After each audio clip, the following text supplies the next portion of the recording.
Hey y'all, welcome back to the Shifting Schools podcast. My name is Trisha Friedman, and we have two return guests. We have Allie and Karina on. They are both librarians and leaders, not just in the library space, but I think in the space of education. In the show notes, I'm going to link back to our earlier conversations, and I'm also going to link to Allie and Karina on social media because just from following the two of them, I have learned so much. If you are an avid reader like me and you're not following them, they're great to follow for their fantastic book recommendations, but they're also key folks to be following when it comes to the library and AI. In this episode, we dig into what they believe is the role of the librarian when it comes to fostering AI literacy. We're also going to talk about recommendations that they have, not just for librarians, but for all educators when it comes to AI. If you like this conversation, I do want to highlight that coming up this May, Jeff and I are going to do a series of focused episodes on the art and craft of advanced prompting. Each week in May, we are going to set you up with a micro menu of some of our favorite prompts to experiment with. Each week, we'll have a different theme to encourage you and your colleagues to really get playful when it comes to AI literacy. You'll be able to download all of our free micro prompt menus from shiftingschools.com as well. So watch out for that coming up this May. Before we dig into our incredible conversation with these two phenomenal librarians, we've got a quick word from our show sponsor.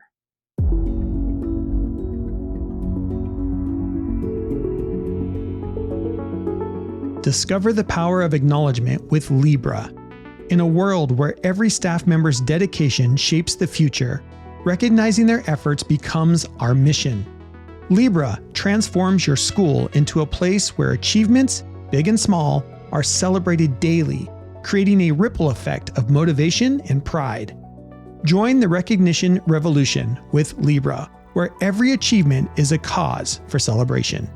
For more information and a free demo, contact me at jeff@shiftingschools.com today.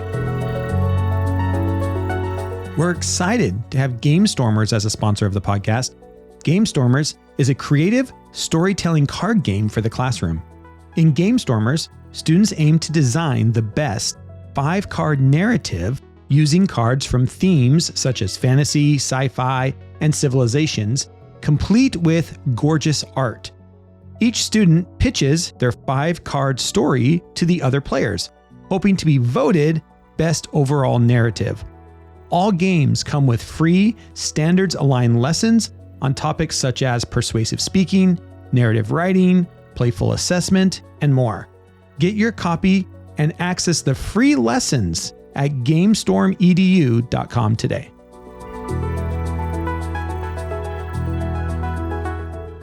And now, with that, please welcome to the Shifting Schools podcast two of my absolutely favorite folks to follow online, Allie and Karina.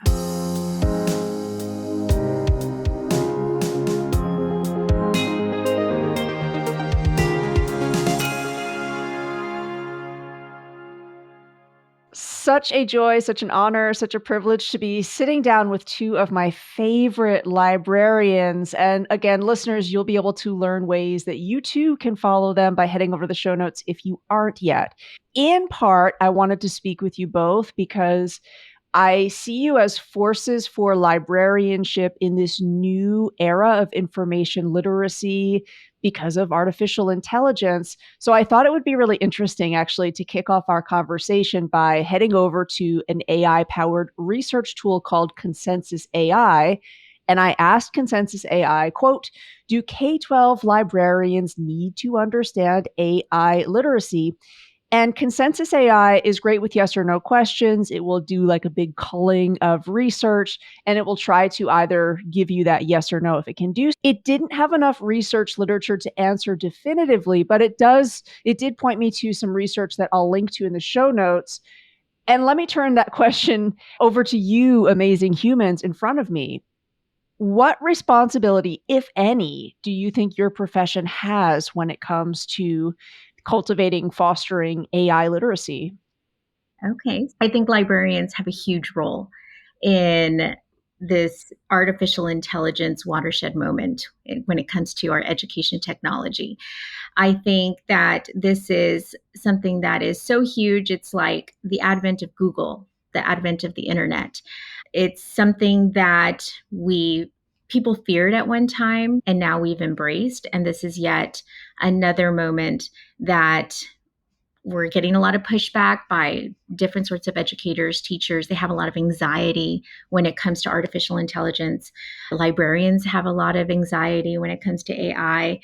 However, we need to embrace this new technology, and especially in the role of the librarian, because we, in terms of a school librarian on campus, we are the most of the time most tech savvy on campus.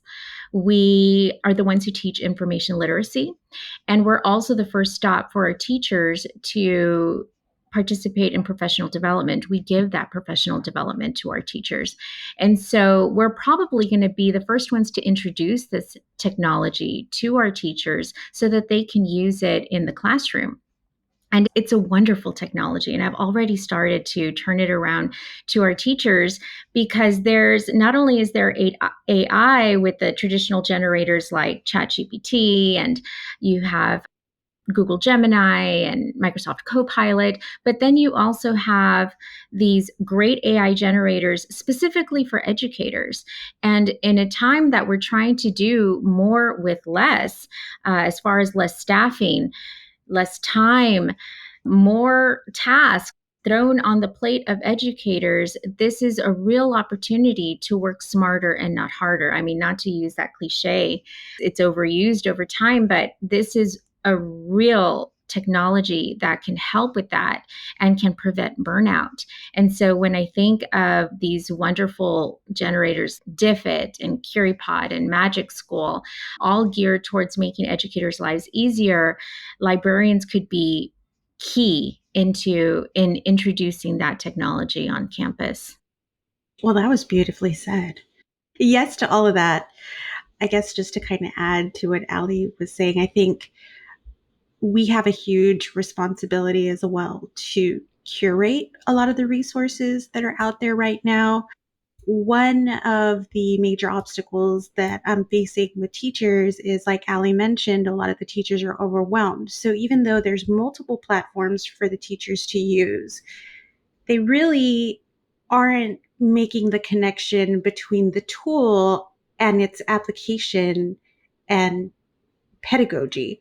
We want to use something that's going to be, yes, of course, feasible, but meaningful and impactful in what it is that they're teaching.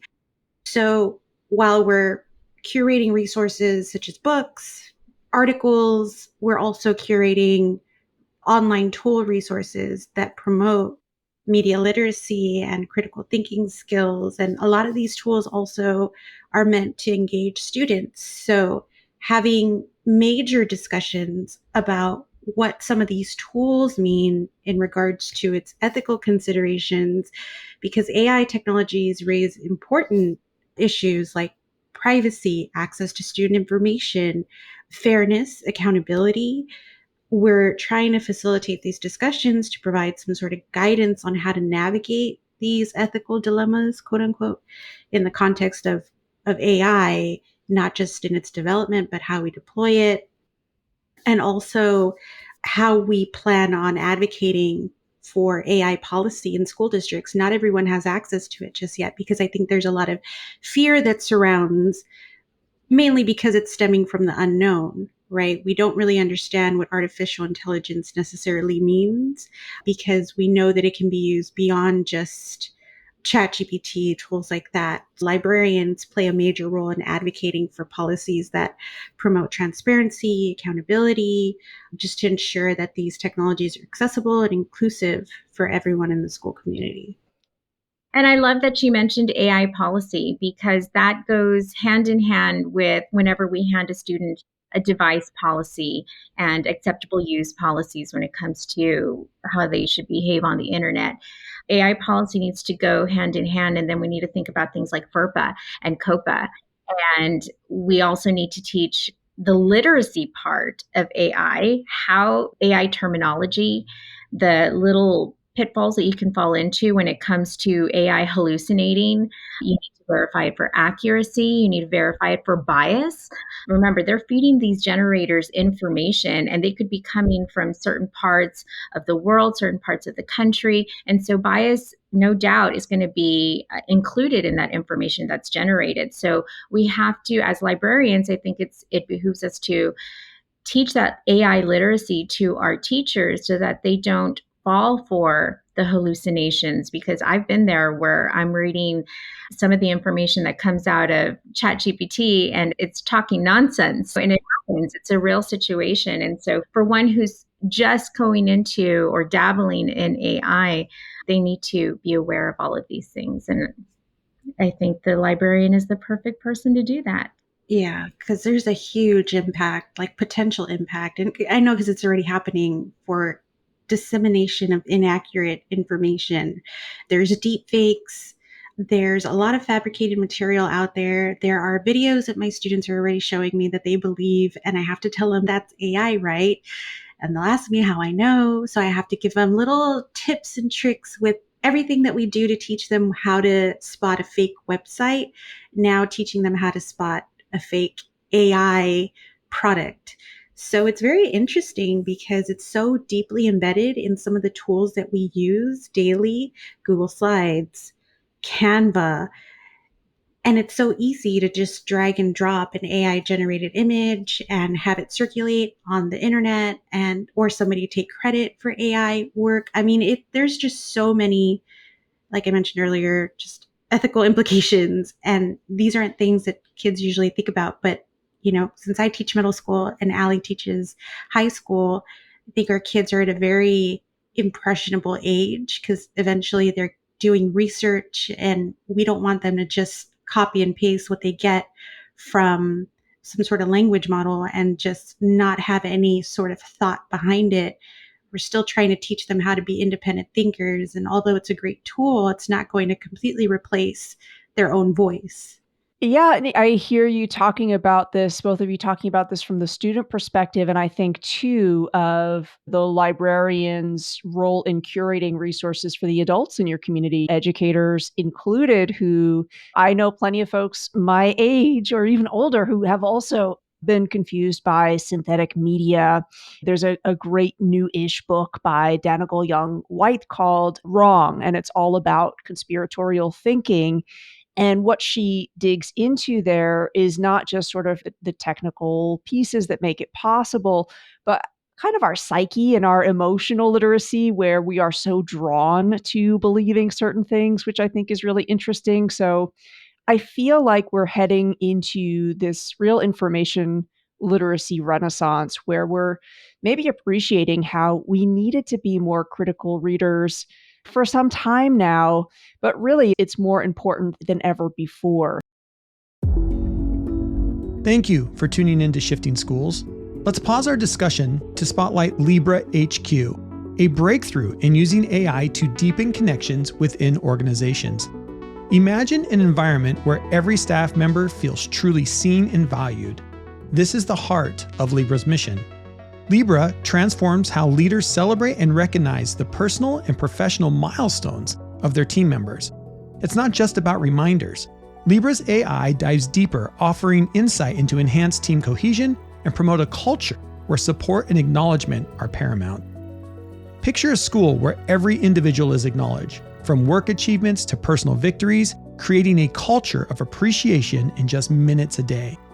In these challenging times, where the demands on educators have never been higher, Libra offers a way for school leaders to lead with true empathy and compassion. ensuring every team member feels an integral part of their community's success. Discover how Libra can revolutionize your school's culture. For a demo, contact me at jeff@shiftingschools.com. Let's build a future where every educator and staff member feels connected and valued. And now, let's get back to our conversation. I'm also just kind of thinking about resources that I think can be really helpful for adults in understanding it a little bit better. And we're recording the week that Dr. Ethan Mollick's new book, Co-Intelligence, came out. And I think he does a really great job of talking about that balanced perspective of some of the very real concerns for real reasons, alongside the advantages that this technology will have for us in terms of giving folks a little more access to understanding or conceptual understanding where that might have been much trickier before. So I think that balance conversation is so critical, as well as you mentioned, educators are often very short on time. They're pulled in so many different directions, and you both do such a great job of leaving these little breadcrumb trails of, hey, you see this little tip, like this little use case that it might not be, I'm talking about stuff that I see you both do on social media. It's not an hour-long workshop. It's 90 seconds from either of you, and hey, there's a great idea. And you both post a lot about Magic School AI. And I'm wondering if you can give any of our librarian listeners an example of how a tool like that could be supportive to them. Because again, I think of you both as like very cutting edge, super early adopter librarians. But for one of our librarian listeners who maybe has not tried any of these tools yet, can you recommend a way that they might get started and what difference it could make to them in their role as a librarian? Okay, did we make it that obvious that we like Magic School? They had a lot of great certification courses, and the reason why I take so many of those is actually for them to teach me what it's all about, because I don't always have time to attend a workshop. But that's actually a very popular question that I actually get from other librarians. Magic School is great, but it seems like a teacher tool. How do I use it in the library? And the great thing about this tool specifically is that it's not just one thing. It has so many different tools within this platform. You can ask it to create YouTube video questions, which is something that I've used, especially since sometimes I like to play a video to kind of spark students' background knowledge, kind of get them thinking, but I don't want them just sitting there and watching it. I kind of want to ask these questions as they're viewing. So the great thing about this is that you can copy and paste the link and it'll generate questions for you. There's also one of the other things that I really liked is sometimes I have difficulty coming up with lessons specifically for 3 grade levels. I don't like to do the same thing for 6th, 7th, and 8th grade. I want to have the same topic, but not the exact same lesson. So they actually have something called project-based learning. And if you click on that tool, you just give it a topic or a title or a description of the project, whatever your thinking is. You can add additional details, be as specific as you want. You can even align it to certain standards. So I align them to our state standards, and you generate it and it'll give you a full project plan. So I'll do this specific because you can pick the grade level. So I'll make one specifically for 6th, 7th, and 8th. Boom, I'm done. So the time that I would have spent, oh gosh, probably 2 days just trying to figure it out and throwing it away because I hate my idea. And it's not necessarily, oh, okay, I'm going to take it as is, but it gives me an idea as to where to start, and then I tweak it, add my own flavor to things, I guess. And that's been really helpful this semester, actually, especially since they're in deep with state assessment reviews. So I also have to align it to that because I don't want teachers to think that their time in the library is wasted, which is often an argument. They can't take time out of class. Okay, well, come and we'll make sure to cover the TEKs that you were trying to target today. There's also Jeopardy review games, which is really cute. I love that. Choice boards. that you can align on the principles of universal design. And oh gosh, what else? Just so many things. There's quote of the days.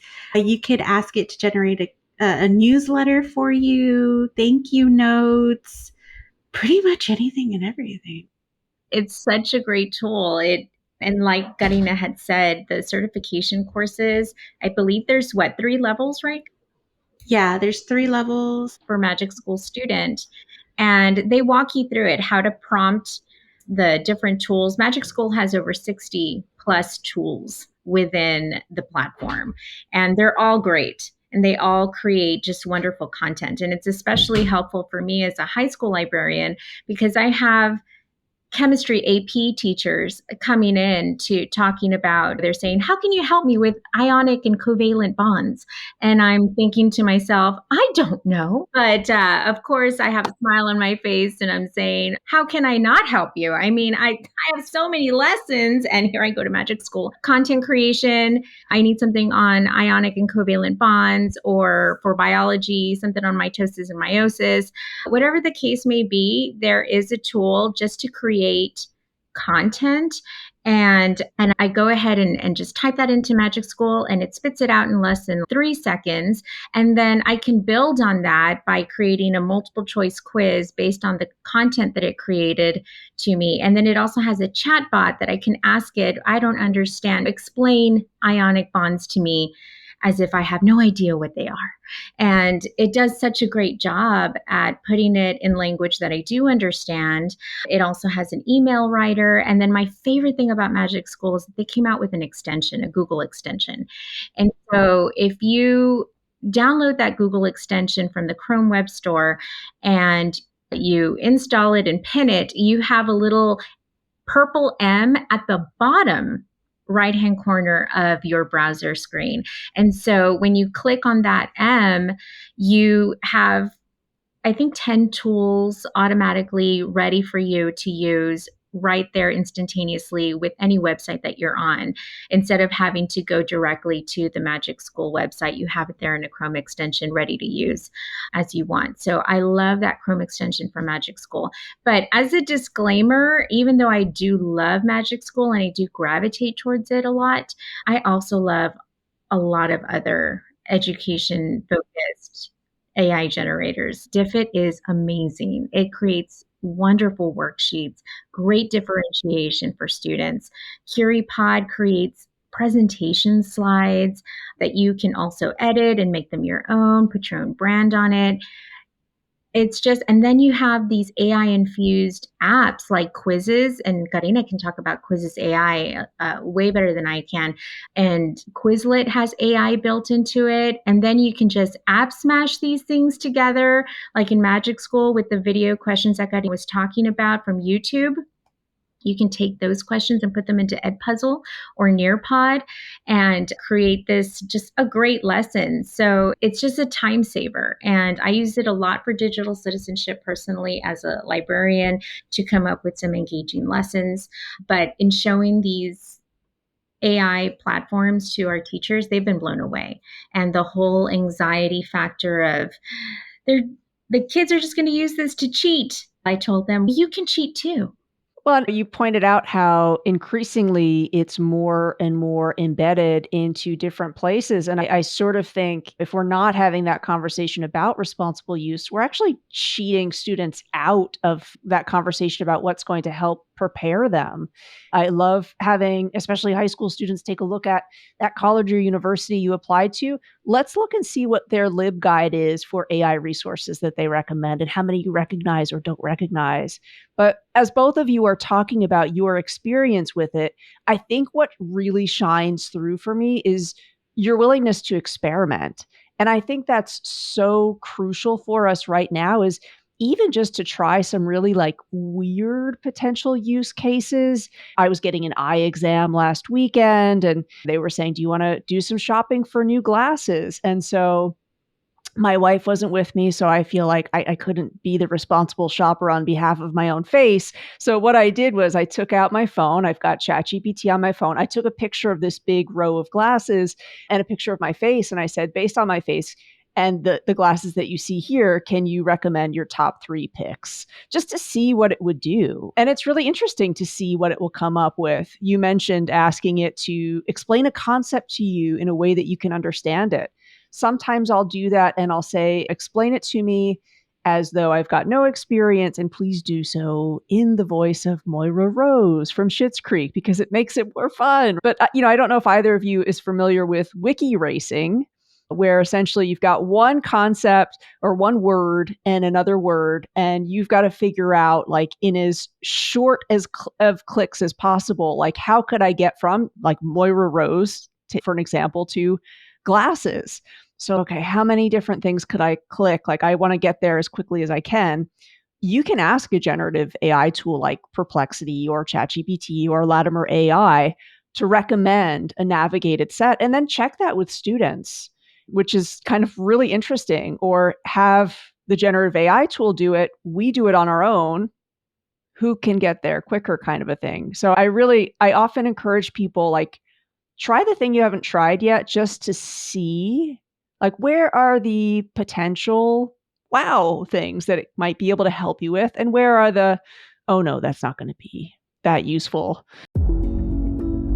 Let's talk about Gamestorm EDU. Their educational card game, Gamestormers, allows students to become game designers, writers, persuasive speakers, and most importantly, storytellers.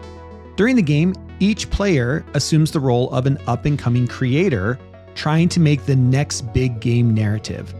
As students select cards they will use to create their ideal 5-card story, they use critical thinking and creativity to determine how to weave each card into the overall tale they will share at the end of the game.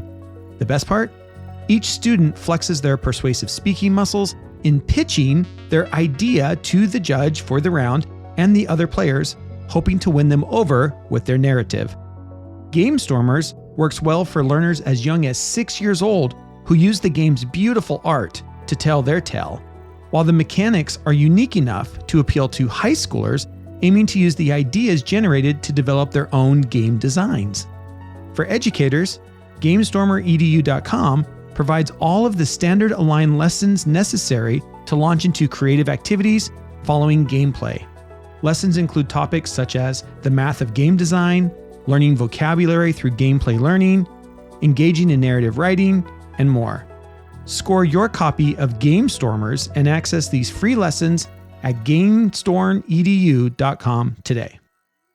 I'd love to hear you both talk about that willingness to experiment. I know it's easy to say, sometimes harder to do. Do you have any words of encouragement for somebody who's listening and they're saying, okay, I hear you saying, take a risk with it, experiment. Do you have any advice for somebody who's saying, I still feel a little hesitant? One of the things that I really had to consider, because it's absolutely overwhelming, AI has just moved so quickly and there's so many tools.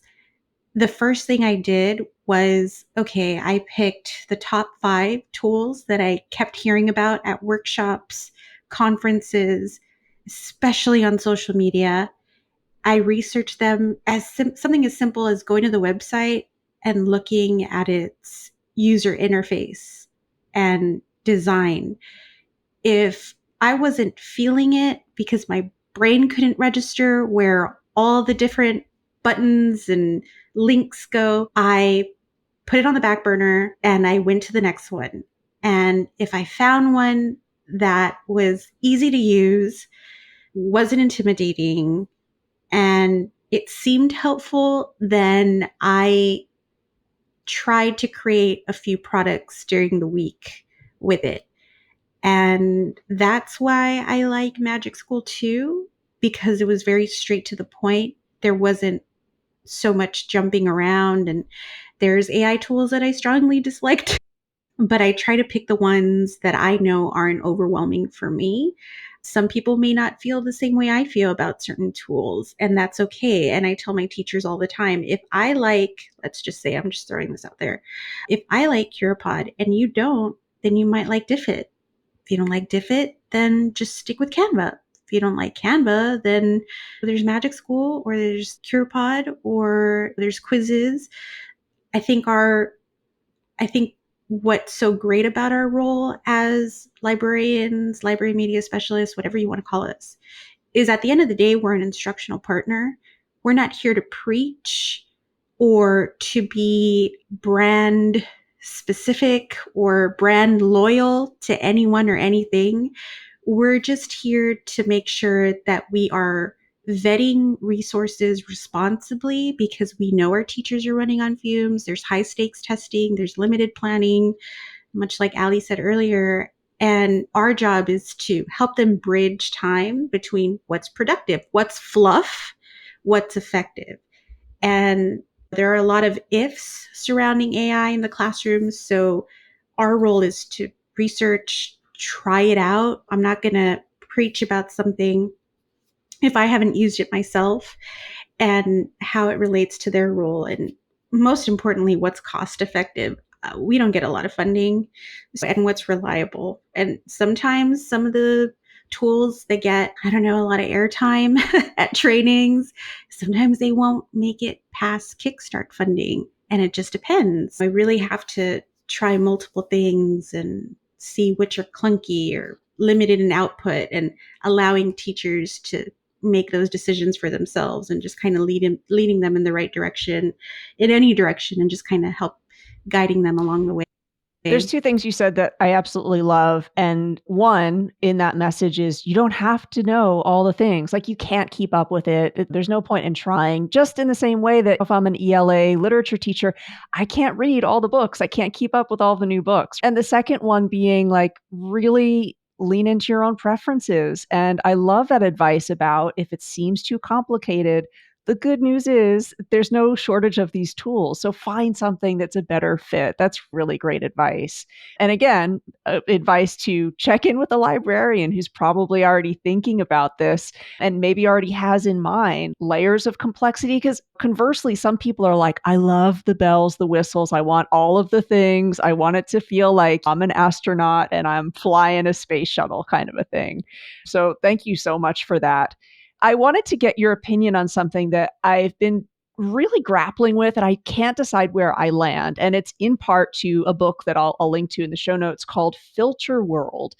And it looks at the role that recommender algorithms play in influencing where we stay, if we use Airbnb, what we purchase, if we use Amazon, what we watch, listen to, and of course, read.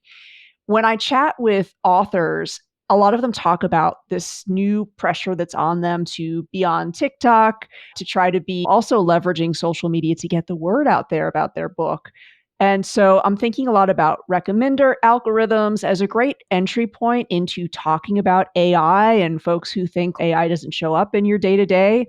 If you're streaming Netflix, AI is deciding, like, or helping you decide what you might be watching. This interplay of social media algorithms, recommender algorithms, and how readers also get very excited about new books in new ways because of this technology. It's a complex issue for me. And I wonder how you both think or feel about social media shaping maybe the taste of what young readers who are coming to your library spaces are looking to read.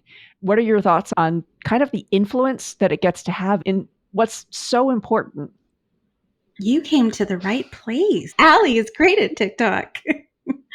Oh my gosh, you were talking about the authors feeling the pressure to be on TikTok. I feel the pressure as a librarian to be on TikTok. I do a lot of book recommendations through TikTok, but you're absolutely right. There has been a huge resurgence in the popularity of books, and it's a lot in part due to TikTok. Hashtag book talk is the particular hashtag that's just wild on that platform. And so I do have a lot of students coming into the library asking if I have a particular book because they heard about it on TikTok.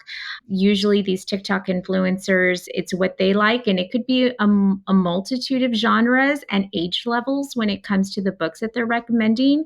So it does take one, I'm thankful for the popularity that books have found on social media. You also have Bookstagram on Instagram. Facebook, I don't see a lot of book popularity. There's a lot of Facebook groups, but our kids aren't on Facebook, on Instagram, or TikTok. And books have found this huge popularity there, but the recommendations aren't always spot on in what a librarian would recommend to our students. So when they do come into the library and they're asking for such and such book, or if they have a list of them, do you have this one? Do you have that one? We do have to kind of guide them, provide them guidance when it comes to selecting appropriate books for their age, appropriate books for where they're at in life. Sometimes they're asking for Colleen Hoover books, and these books are about 30-year-olds and with 30-year-old problems. And when it comes to our students that are ages 13 to 18, how can they relate to those problems at all? So we have to curb them back. You like that book? I do have a great young adult book that has the same drama that you want, the same type of plot line, but you have your younger characters and problems that you can relate to, and something that's more appropriate for your age.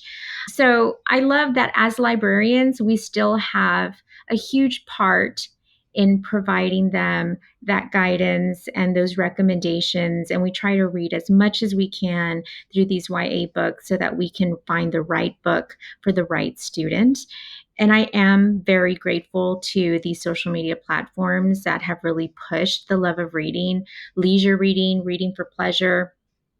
We can always use as much help as we can get, but we do have to take over as educators when it comes to guiding our students. But I like it. I'm getting used to the idea of being on TikTok. I'm still trying to figure it out. There are other librarians they are experts at navigating that whole thing. Right now, I'm still dabbling and having fun with it and showing off my book displays, really basic levels.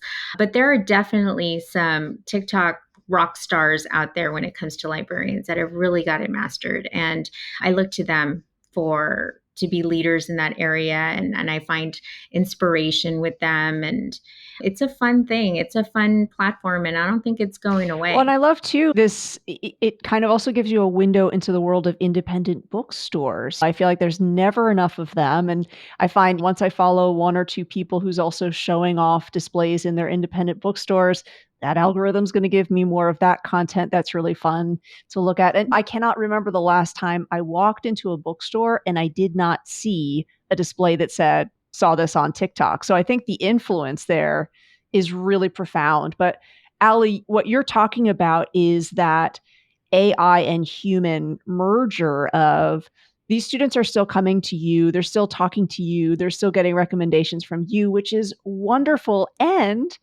you're having students talk to you about their social media use, which I think more teens need that trusted adult that they can go to. So in a way, I think that's a wonderful avenue for that. And I love just asking folks, friends of mine who are also avid readers, what do you think is the most influential driver for you when you think back on your year or your month of reading? How did you pick those books? Like, how many the book filter world I mentioned? I heard a podcast interview with the author, but that podcast episode was recommended to me by an algorithm. So how many things have I read that it's been just a strictly human recommendation? And it's really tricky, actually, for me to land on something that somebody else didn't say, oh, actually, I saw that in my Goodreads, so I read it, then I recommended it to you. So I kind of find that fascinating. And there are, again, amazing, wonderful places to be looking for great book recommendations. So in closing, I'm wondering if either of you would like to give a shout out to something that you are excited to be reading in spring of 2024, or a space that you're excited to watch because the great recommendations come from that space. Oh man, I have been hardcore into Frida McFadden. I love the mystery and the drama. I can't put her books down. Have you read Teacher yet? Have I read? No. Okay, so I read The Inmate. I'm reading The Coworker. The next one I want to read is The Teacher. So I'm trying to finish. Actually, I should finish The Coworker tonight, but yeah, and then The Housemaid and then Never Lie. I have them all queued up. And all of these recommendations I got from Instagram. I thought, oh, sounds good. And then I was just, once you log in to Kindle and you finish reading the book, then it'll recommend all the other ones. So there I go, reading the synopsis and saving them for future reads. So that's what I'm excited about. Give me all the drama, all the thriller. I think it's National Poetry Month, so I've been trying to focus my reads on poetry. I just finished a really great book. I thought it was on my bedside table, but it's not. It's called, darn it, Kin by Carol Weatherford, and it just won the Coretta Scott King Award. It was an honor book, and it's told in verse, and it's all about finding your roots, and it was just a beautiful book to read and about our American history and our history with slavery. And I think it's one of those YA books that's going to resonate with, it's going to be a big success in my library because I have a lot of poetry readers. And when it's a really impactful story like that, they just eat it up. So that's one that I'm really excited to recommend to my students. And I'm just on the search for more poetry books. Right now, I'm in a real poetry mood. So I love novels told in verse. Elizabeth Acevedo has great books that she's put out in verse. Jason Reynolds is a master of telling stories in verse. And so I'm just in search of all the great stories. I want to read all the novels in verse. Listeners, I feel like there's a challenge there. In the show notes, you'll find ways that you can connect with Allie if you've got one to recommend it. And we would love to hear from listeners what else you are really looking for. Like spring, I just think is you can take a book outside. I get excited about that. Or I guess where y'all are, you can do that any time of the year. But where I am, it's still a few weeks before I can do that comfortably. I'd say any time except summer, right, Karina? Because it is 100-degree weather, 100-degree heat. Oh, yeah. So taking a book outside is almost impossible during the summer months, if that even makes any sense. But right now in spring, it's so breezy, it's crisp. It's fresh in the morning. Reading season. Thank you both so much for sharing your insight, your wisdom. It is always such a joy to speak with both of you. Thank you for those recommendations. I will be checking them out. And again, folks, please, if you are not following these two incredible leaders on social media, you will thank me. You will profoundly thank me for doing that if you're not already doing so. Very sweet. Thank you.